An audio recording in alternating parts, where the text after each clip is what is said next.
El partido acabó con empate a 1, pero hubo más goles. El árbitro, Gracia Redondo, no vio este del Valencia cuando el marcador reflejaba empate a 0. Zúquer fue el mejor del Sevilla, estaba con ganas y suyo fue el pase del gol andaluz que consiguió Monchu. 14 minutos después llegó el empate. El árbitro aplicó la ley de la compensación al señalar como penalti un agarrón a Mijatovic fuera del área. La estrella valencianista se encargó de transformar la pena máxima.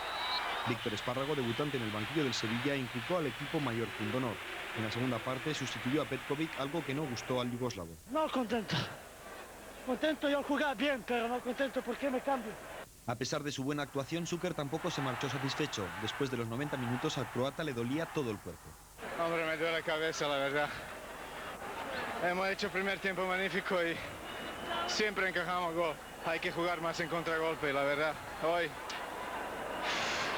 no sé qué te voy a decir más.